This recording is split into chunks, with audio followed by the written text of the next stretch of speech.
बड़ा ना भैया, सबसे बड़ा रुपया। और इसी रुपये यानी पैसे को कमाने की चाहत में इंसान कुछ भी कर देता है, भले ही रास्ता गलत हो या फिर सही।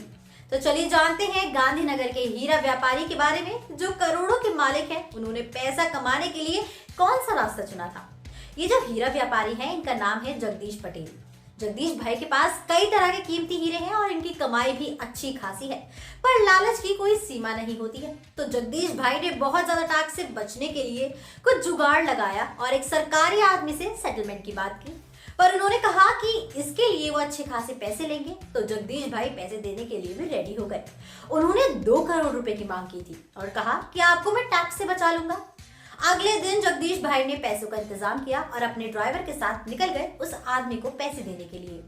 जगदीश के ड्राइवर का नाम था राजू। वो जानता था कि कल क्या होने वाला है। राजू ने बिना कुछ सोचे अपने दोस्त बाबू और शाम को इन पैसों के बारे में बता दिया, जिससे उन दोनों के मन में लालच आ गया और दोनों ने राजू को भड़का दिया और पैसे हड़पने का प्लान बनाया। राजू डरते डरते तैयार हो गया। उसी रात शाम ने अपनी गर्लफ्रेंड नेहा को इस प्लान के बारे में सब कुछ बताया और नेहा इतने सारे पैसों की बात सुनकर खुशी से जैसे पागल हो गई थी।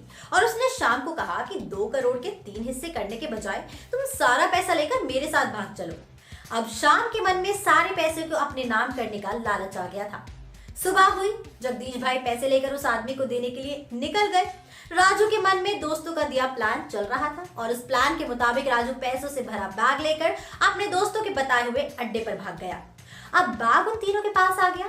फिर शाम ने कहा कि तुम ये बैग मुझे दे दो और नेहा और मैं इस बैग को लेकर घर आ जाएंगे, क्योंकि अगर रास्ते में पुलिस मिली तो नेहा हमारे साथ होगी और क्योंकि नेहा एक लड़की है तो इस वजह से वो हमारे बैग को संभाल भी लेगी और बैग की चेकिंग भी नहीं होगी।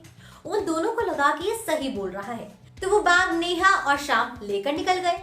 उधर जगदीश भाई ने पुलिस कंप्लेंट कर दी थी राजू के खिलाफ, तो पुलिस राजू को ढूंढने में लगी हुई थी।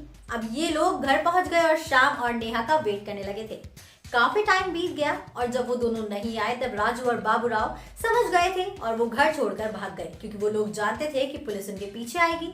फिर पुलिस ने राजू को पकड़ लिया और उसे सब बता दिया और पुलिस शाम और नेहा को ढूंढने में लगी।